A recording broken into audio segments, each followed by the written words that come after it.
So good news, bad news, and then more good news. So the good news is that I finally got a chance to do the exhaust upgrade on the Yas Marina. Bad news is that we got almost done, hit a tiny little snag, and I had to order a couple things from FCPuro to make it right, and that delivery is a few days out. But the other good news is that I also had a carbon fiber front lip on order from RW Carbon, and it was on back order, but it just got here today. So while I'm waiting for the FCPuro delivery to finish up the exhaust and the video for that, we can get the front lip on. Now, I've probably looked at every front lip for the F80X platform 30 times each, trying to figure out which one I wanted to go with. And really, it came down to 3 criteria. So for one, wanted it to fill in these grooves on the side here. 2, wanted it to wrap all the way around, but not come too far out. And 3, flat all the way across the bottom, not where it kind of flows with the bottom of the lip there. And so for all of that, I think the Varis Style lip sort of checks all those boxes. So that's the one I went with. Also, I did go with a set of the upper splitters, the carbon fiber upper splitters. I just think that when you do the, I just think that kind of breaks things up a little bit better. When you do the bottom splitters and the front lip, it sort of creates this oval here. And depending on the color of the car, like for some it works, like the Nardo has that setup. I think it looks awesome. But for me, for Yas Marina, again, I just think the upper splitters, it sort of breaks things up a little bit better with the lip at the bottom, splitters in the middle, and the grill up top. So hopefully it looks as good in person as it does in the pictures. So let's find out.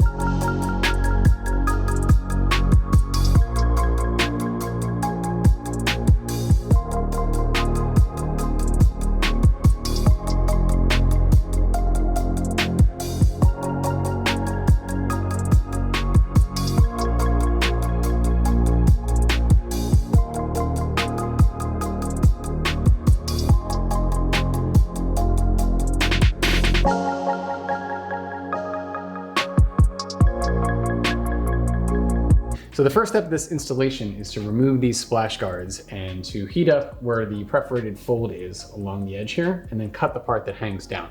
It's actually pretty convenient because mine is ripped on both sides, and this has been bothering me ever since I got the car, meaning to replace this or get rid of it or something. So I will be pretty happy to see these go. Dude, check out that damage, good Lord. Over here. So fortunately, the new lip will cover, I think, most of this, if not all of it up, but man, that's rough.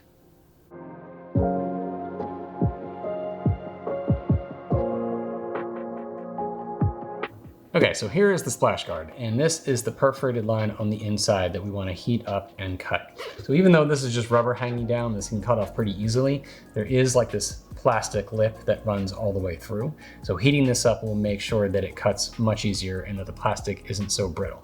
So for that, I'm just using this heat embossing tool. But if you have a proper heat gun or probably even a hairdryer would be enough. I'm also using these shears to cut because they are extremely sharp, but box cutter, razor, I'm sure will do. And actually, once this is all off, I'm gonna use a box cutter just to sort of trim any little bit of like shards that are sticking off. So this is what a finished one looks like. So this all came off pretty easily, just had to sort of trim a few areas around here. But it was pretty easy to get off, so do this on the other side and get these put back on.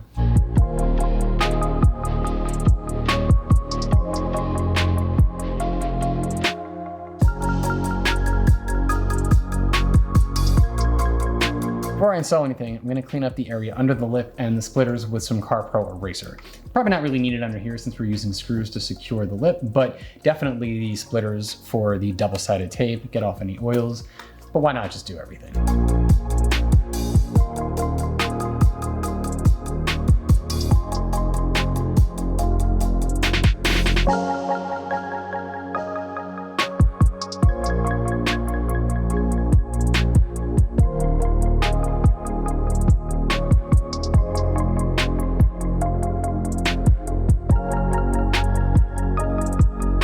Front lip is installed, it is secure. I think it looks pretty good, at least from this angle. Can't wait to get the car down and get a better look at it. But in the meantime, I'm gonna use the adhesion promoter to wipe down the splitters, get those installed, and wrap this up. Hey, you ever see that movie Clue with Tim Curry where they showed the 2 possible endings and then the real ending?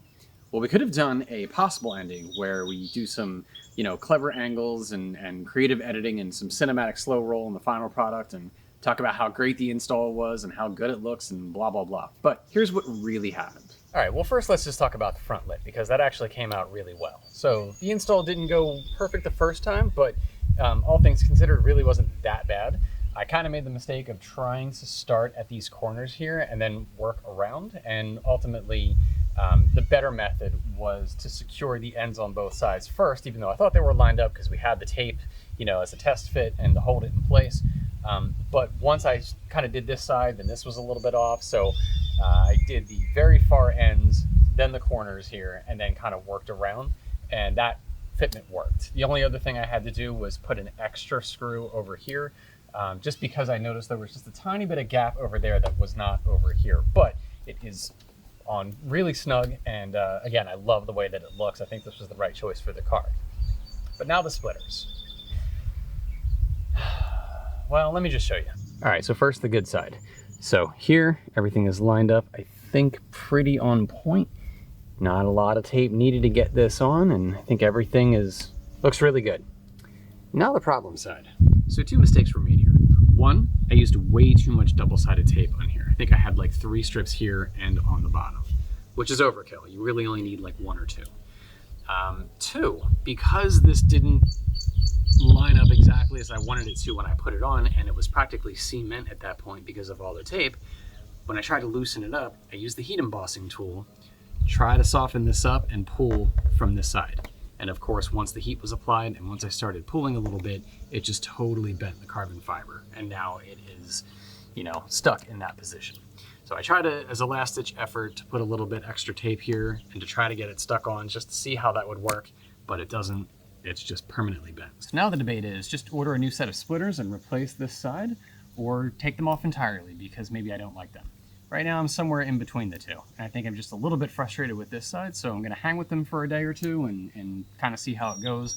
More than likely I'm just gonna order another set and fix these, but we'll see. So I guess there was a good news, bad news, good news ending to this video as well. Good news, the lip worked out well. Bad news, the splitters. And the good news is that I think my FCP Euro package is coming today, so I can wrap up the exhaust project. In any case, if you found this video helpful or liked it, feel free to give it a thumbs up, subscribe if you haven't already, and I will catch you in the next one. Thanks for watching. Oh, and you know what? Here's that what could have happened ending, because why not?